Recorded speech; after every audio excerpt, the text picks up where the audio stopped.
amigos de debates y algo más. A pedido de ustedes, va a exponer nuestro amigo Antonio Montablica, que él plantea la economía plural. Ya. Buenas tardes, compatriotas del Perú. Voy a exponer acerca de la economía plural.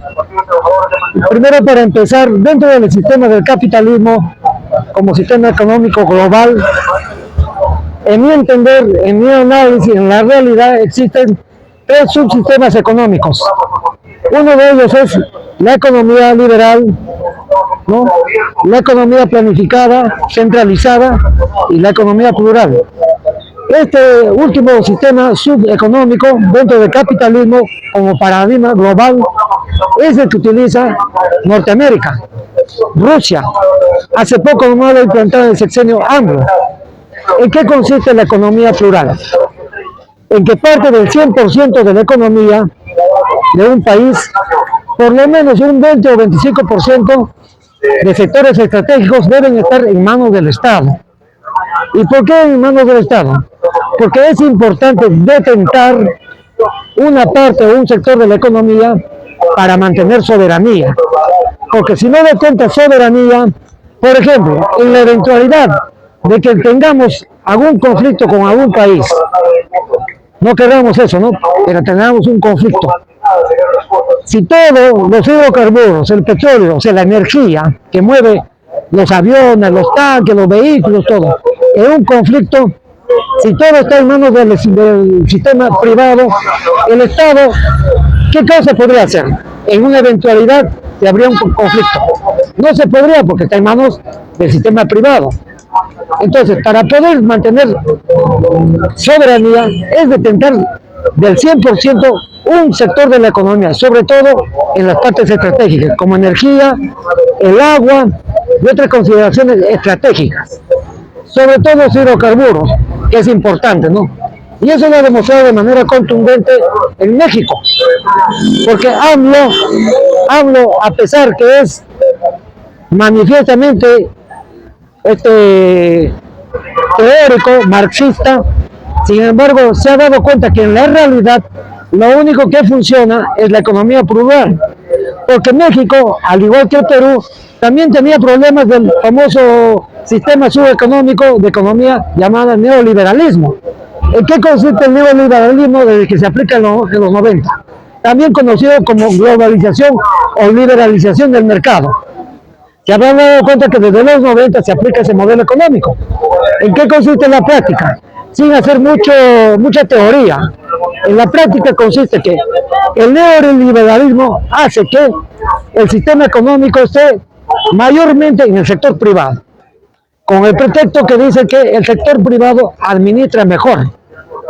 Eso es en teoría, pero se ha demostrado en la práctica que no es así.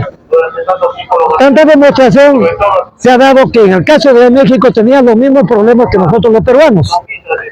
¿Y México qué hizo? AMLO, ¿qué es lo que hizo?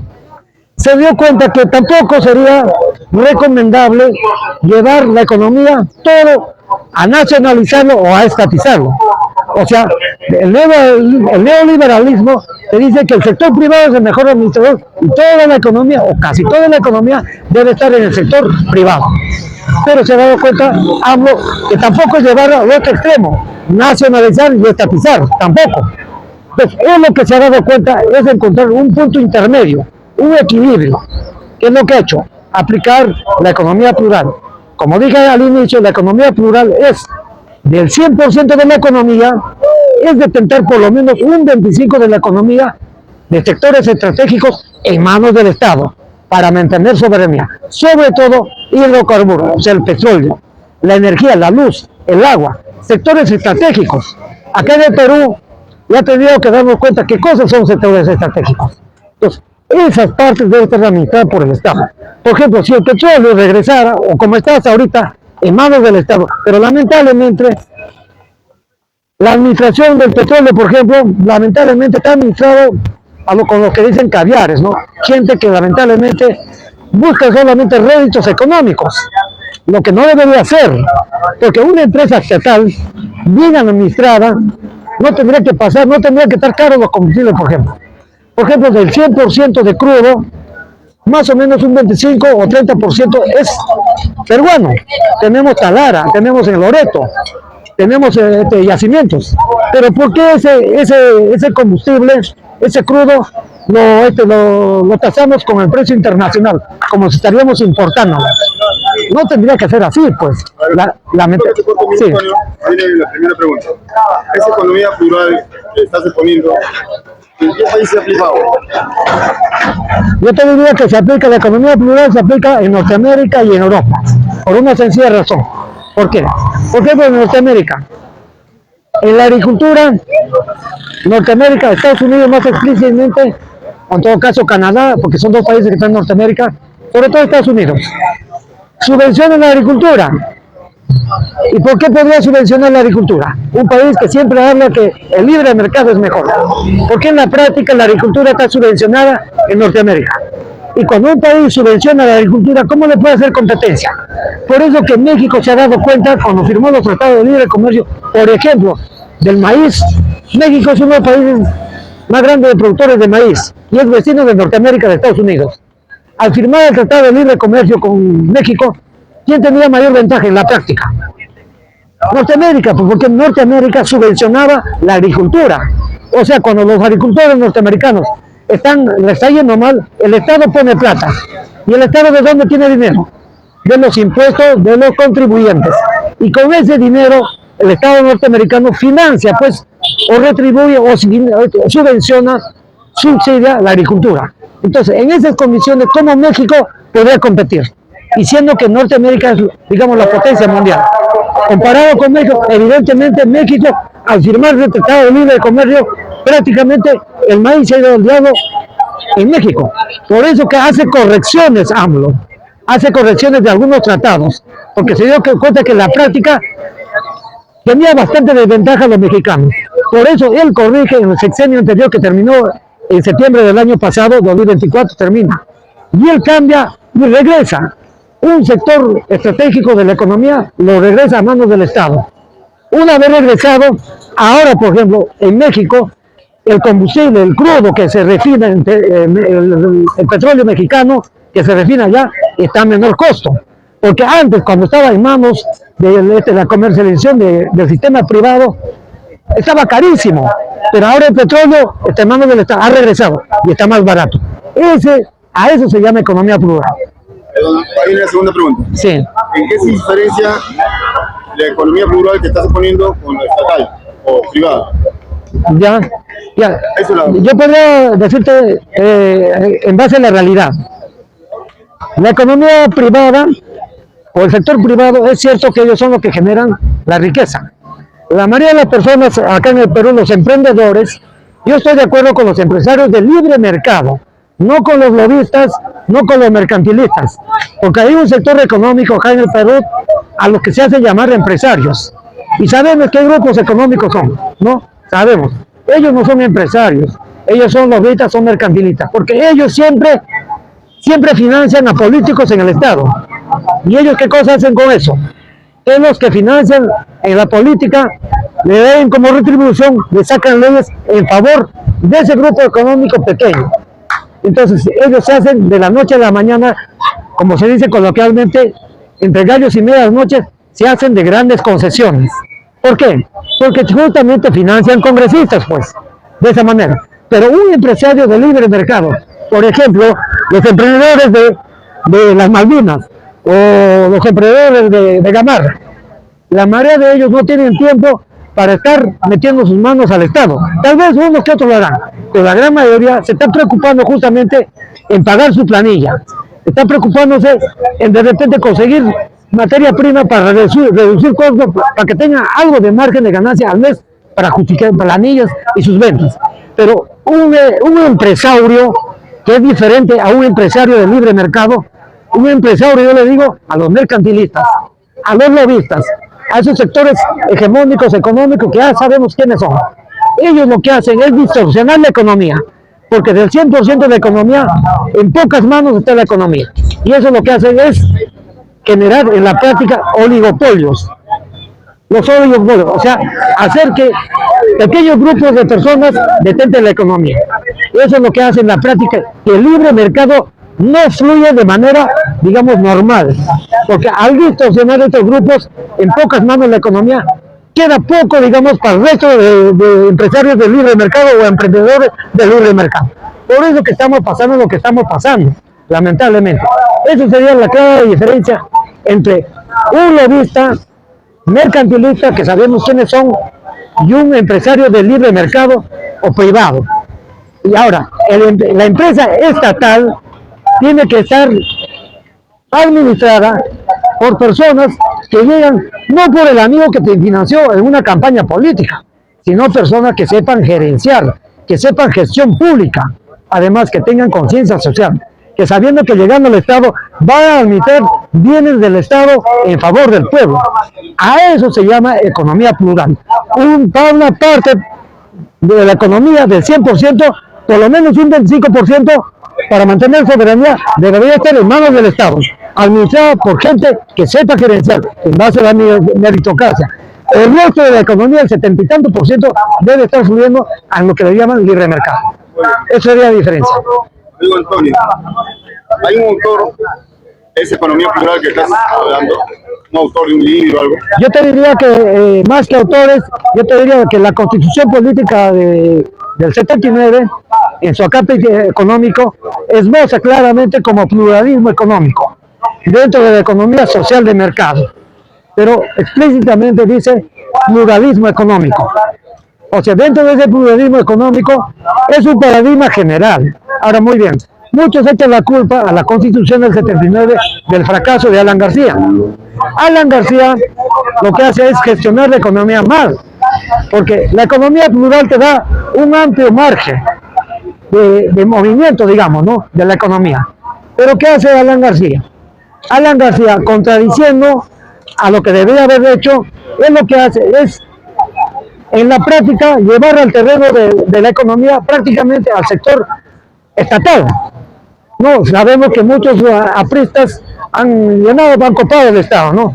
Entonces, en ese sentido, lo que ha hecho Alan García ha hecho mal, pues, ¿no? Por ejemplo, tengo entendido que Alan García, al Fondo Monetario del 100% de deuda que teníamos en ese tiempo, él, porque se le ocurrió, o porque de repente sabiendo, lo hizo de manera premeditada, dijo, al Fondo Monetario va a pagar solamente el 10%, no va a pagar. ¿Cómo es posible que a un banco internacional que presta dinero a gobiernos, tú le puedes condicionar? Si las potencias no le pueden condicionar al Fondo Monetario, un país pequeño como el Perú, con Alan García, se atreve a ponerle ciertas condiciones al Fondo Monetario. ¿Y el Fondo Monetario qué cosa hizo? Bueno, pues este tipo quiere cambiar los parámetros del sistema. Entonces, ¿qué cosa es el sistema? Porque el sistema de transferencias de bienes y servicios a nivel mundial está en manos del sionismo norteamericano. Está en el dólar, pues. Todas las transacciones de bienes y servicios hasta ahora está todavía en el sistema SWIFT. Y ese sistema SWIFT está en el dólar. No está en el yuan, no está en el rublo, no está en otra moneda. Está en el dólar. Por lo tanto, tiene prevalencia. Todavía tiene hegemonía el dólar. ¿El dólar está en vigencia todavía? En la práctica. No está cayendo. A pesar que los BRICS han nacido en el continente asiático, con Rusia, la India, Brasil, China, es cierto, pero en la práctica, sin hacer mucho análisis, en la práctica todavía, a pesar que ya existe un banco internacional parecido al Fondo Monetario Internacional, pero todavía no es tan poderoso como el Fondo Monetario Internacional. Evidentemente los BRICS creo que tienen un promedio de 10 años, o no mucho más. Entonces, para llegar a empoderar como el Fondo Monetario Internacional, es un proceso todavía complejo todavía. Por eso que no logran todavía desbaratar al dólar, ¿entienden? En la práctica, porque el sistema SWIFT todavía sigue haciendo las transferencias de bienes y servicios a nivel mundial en base al dólar. Sigue vigente. ¿Hay algún presidente o algún gobierno que haya intentado aplicar esa economía plural que está predicando? Acabo de decir al inicio de mi disertación, AMLO. Manuel, me refiero acá en Perú. Acá en el Perú, yo te diría que en la praxis, ¿no? Antiguamente, en la práctica, antes que entre Alan García, sabíamos que existía, por ejemplo, en la carretera central, En la avenida Argentina, en la avenida Venezuela, había empresas privadas. En ese tiempo, ¿qué tipo de economía estaba? ¿Qué constitución estaba rigiendo? Todavía estaba la 79. Estaba la 79. Quiere decir que todavía, aún a pesar que Alan García hizo que la economía se lleve al sector estatal, con lo cual fue malo, pues. Por eso que el sistema financiero, al ver que sus intereses económicos de las transnacionales estaban melladas, el sistema condicionan a los empresarios transnacionales. Dice, al Perú no me lleven nada, porque tienen tanto poder el sistema financiero que si tú eres un empresario transnacional y si ves que un país está cambiando los parámetros económicos del sistema, lo que hace es el sistema coaccionar a los empresarios que hacen transacciones de bienes y servicios al Perú en ese tiempo. Entonces, al hacer eso, te ponen condiciones. Y el empresario transnacional de Norteamérica, de otros países, simplemente ya no pueden usar el sistema SWIFT. No puede, entonces desestabilizan el país. Eso es lo que sucedió acá en el Perú. Desestabilizaron el país. Porque no podían hacer, los empresarios ya no podían, porque el sionismo norteamericano que controla el sistema financiero, el dólar, condiciona. Otro claro ejemplo, y la realidad es, por ejemplo, cuando se inicia la guerra, esto es un poco de geopolítica, ¿no? Cuando se inicia la guerra de Ucrania o Rusia, ¿qué cosa hizo el sionismo norteamericano que detenta el dólar? Ellos fabrican el dólar, pues. No, la FED norteamericana fabrican el dólar. Ahí está la fotocopiadora del dólar. ¿Qué es lo que hicieron con Rusia?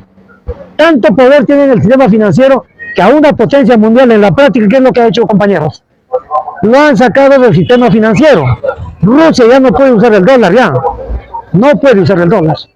Imagínense que si una potencia ha podido ser retirada del sistema financiero mundial de transacciones de bienes y servicios llamados SWIFT, imagínate que nosotros vamos a tener el atrevimiento, y como ya de hecho lo hizo Alan García, era pues evidente que nos iban a sacar, pues, y nos desestabilizaron. Si a una potencia como Rusia, el año 2022, le sacaron del sistema financiero, un país en vía de desarrollo tiene más posibilidades de ser desestabilizado, si a una potencia lo han sacado. Ahora bien, es cierto que Rusia, a pesar que lo han retirado del sistema financiero mundial, no puede usarlo el dólar, pero Rusia, como tiene sistema nuclear disuasivo, es una potencia nuclear. Entonces, entre gigantes, con Norteamérica, Europa, ellos prácticamente tienen poder, pues, los rusos tienen poder. Tan es así que prácticamente, en la práctica, Ucrania es uno de los países más pobres del continente euroasiático. Pero sin embargo, hasta ahorita, ¿por qué la guerra sigue sosteniendo? Siendo que es un país pobre comparado con Rusia. Porque detrás de Ucrania, en la práctica, está Norteamérica, pues. Está Europa, la OTAN. ¿Y la OTAN por qué está financiada? Por la FED norteamericana, porque ahí se fabrica el dólar. Ellos financian por la OTAN. Entonces prácticamente Rusia está peleando contra el mundo. Digo contra el mundo porque las grandes potencias, Norteamérica y Europa, están con la OTAN, pues. Y la OTAN está peleando en favor de Ucrania. Por intereses también. Acá no hay favores. No que Ucrania es un pobrecito, no. Acá están haciendo, prácticamente con el negocio de las armas, pues están haciendo negocio. Y eso en la práctica. Pero a Rusia, aún así, no se lo pueden tumbar. Porque Rusia, justamente gracias a la economía plural, ha logrado en la práctica detentar buena parte de los sectores estratégicos en manos del Estado. ¿Tú crees que en Rusia no hay sistema privado? Por supuesto que hay. Entonces, ahí también se puede demostrar en la práctica, sin leerte libros, que la economía plural es lo que funciona, es lo que te permite el sistema financiero del capitalismo. Se ha demostrado contundentemente. Tan es así que China, con el pragmatismo económico o pluralismo económico, como está descrito en la Constitución de 79, por eso que China también se ha logrado empoderar económicamente. Porque China, por ejemplo, del 100% de su economía, casi un 30% está en manos del Estado. El 70% está en manos del sistema privado, tanto nacional y extranjero. Por eso que China, en la práctica, con las mismas herramientas del sistema, con la economía plural como subsistema económico, prácticamente China ha logrado desbaratar en la práctica, comercialmente, con las propias reglas del sistema, a Norteamérica y Europa. Porque a nivel mundial, ¿qué cosa es ahorita la marca? El Made in China, Made in China. ¿Dónde producen ahorita los empresarios norteamericanos y europeos? En China, pues. Hace pocos años atrás, en su primer gobierno de Trump dijo regresen. ¿Pero tú crees que los empresarios van a regresar porque un presidente le dice regresan?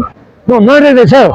Evidentemente, un empresario que está fabricando con la tecnología de punta que tiene China no va a regresar, porque en China, en la práctica, con la tecnología de punta que tiene, puede fabricar las 3 gamas de calidades: baja gama, mediana gama y alta gama. Entonces, porque un presidente le diga regresen acá, va a regresar, no, porque producir en Norteamérica ahora es costoso. En cambio, en China, por la cantidad de gente, porque además tecnológicamente también está más avanzado. Entonces, si cualquiera de nosotros quisiera invertir o hacer empresa, ¿te irías a Europa?